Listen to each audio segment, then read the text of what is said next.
શ્રવણ એ ભક્તિનું સાધન છે. ભક્તિ એટલે પરમ પ્રેમ, ભક્તિ એટલે એક પરમાત્માનો સ્વાદ, એક રસ. અને એ રસ પ્રાપ્ત કરવા માટેનું પહેલું સાધન મારે ને તમારે કરવું પડશે, એ છે શ્રવણ. કુલ 9 સાધનો બતાવ્યા છે. આનંદ લેવા માટેનું એક બીજું સાધન છે, એ છે કીર્તન. પછી એમાં એવું નથી કે આ 9 સાધન આપણે લઈ લેવાના, એમાં આપણે જેના અધિકારી હોય ને એને મહત્વ દેવાનું. કોઈને કીર્તનમાં આનંદ આવે છે તો કીર્તન કરે, એ કીર્તનથી પણ આનંદ આવે છે.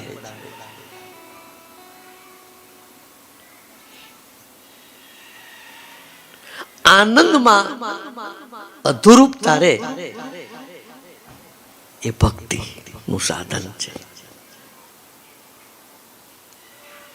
તમે જો થોડીક વાર કીર્તન ગાઓ ને પછી બંધ થઈ જાઓ, પછી કામ પૂરું હોય, બીજું કામ કરવાનું હોય. પછી આપણે એમ નથી કહેતા ઘડી કીર્તન કરવા દીધું હોત તો સારું હતું. કેમ? એનાથી સ્વાદ આવ્યો હતો અને તૃપ્તિ ન થઈ. ભક્તિમાં સ્વાદ આવે છે પણ ઓડકાર નથી આવતો, તૃપ્તિ નહીં. તૃપ્તિ જ્ઞાનથી થાય.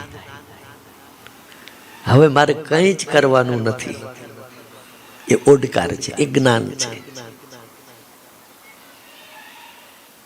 કૃત્ય થઈ ગયું, પૂરું થઈ ગયું. હવે જ્ઞાન મેળવી લીધું. ભક્તિમાં અધુરૂપતા છે. કથા અત્યારે આપણે સાંભળવા બેઠા, ક્યાંક સત્સંગ સાંભળવા બેઠા, 2 કલાક પૂરું થઈ ગયું, પછી એમ કે હજુ કલાક બાપુએ ચાલુ રાખ્યું તો આનંદ આવતો, મજા આવતી હતી. એમ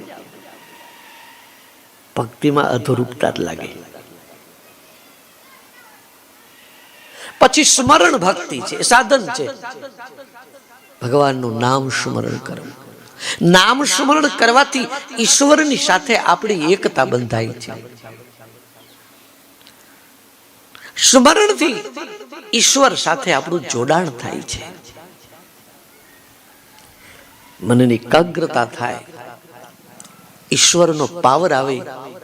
ઈશ્વર સાથે જો આપણે ખરેખર જોડાઈ જઈએ, આપણી સ્થિરતા થઈ જાય, તો ઈશ્વરમાં જે છે એ આપણામાં આવે. ઈશ્વરમાં જે ગુણો છે, ગુણો આવે, પવિત્રતા આવે, તેજ આવે. આપણે જોઈએ છે ને કે અમુક વ્યક્તિઓ એવા હોય ને કે એનું ભૂતકાળ સારું ન હોય ને ત્યારે એની જોડે કોઈ જાય જ નહીં.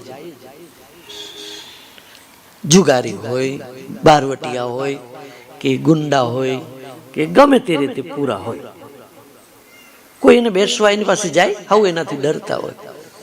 અને એ જ વ્યક્તિ કોઈ સંતના સાનિધ્યમાં આવી જાય અને સાહેબ એક ભક્તિને અપનાવી લે ને, અને પછી એ જ વ્યક્તિ પાસે હજારો માણસ બેસવા જાય છે. બોલો કેમ?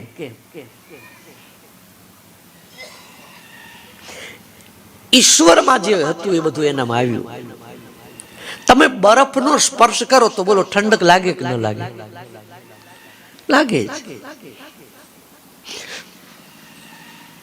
તો ઈશ્વરમાં આપણી એકાગ્રતા થાય, ઈશ્વરમાં આપણી લીનતા થાય, તો ઈશ્વરના ગુણ આપણામાં આવે છે. તમે હાથમાં પ્લાસ્ટિકના મોજા પહેરીને પછી જો તમે બરફનો સ્પર્શ કરો તો ઠંડક ન આવે, નહીતર તો આવે.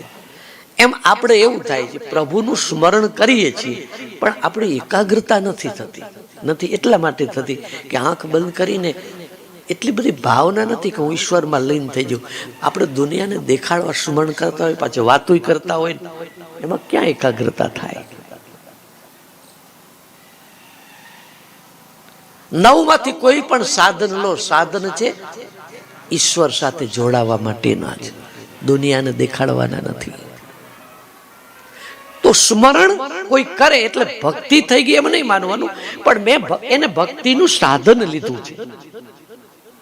ભક્તિનો સ્વાદ લેવા માટે, ભક્તિનો અર્થ પ્રેમ, પ્રેમ લેવા માટે, આનંદ લેવા માટે એને એક સાધન પકડ્યું છે. પાદ સેવનમ. કેટલાક તો ભગવાનના ચરણો ધોતા હોય, ચરણામત લેતા હોય, ચંદન લગાવતા હોય, ફૂલ લગાવતા હોય, આરતી. એ શું છે? તો કે એ પણ એક સાધન છે. એનાથી ને પણ આનંદ આવે છે.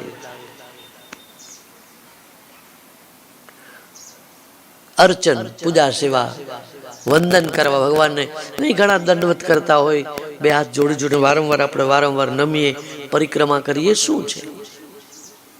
દુનિયાને બતાવવા માટે કરીશું તો એ સ્વાદ નહીં મળે. પણ દુનિયા જોવે કે ન જોવે, હું ઈશ્વરમાં સ્થિરતા લઉં, એ આનંદ લેવા માટે પરિક્રમા કરો, સ્મરણ કરો, વંદન કરો. દાસ ભક્તિ અને આત્મનિવેદન ભક્તિ. પ્રભુ મારા માલિક છે, હું દાસ છું, હું એનો સેવક છું.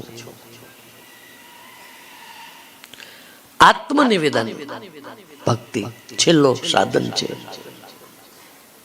આત્મનિવેદન. બીજું કોઈ અંદર નિવેદન જ ન થાય. પરમાત્મા જ મારા છે, બસ હું પરમાત્માનો છું. તો આ બધા જે સાધનો છે એનાથી ભગવાન પ્રત્યે પ્રેમ વધે છે.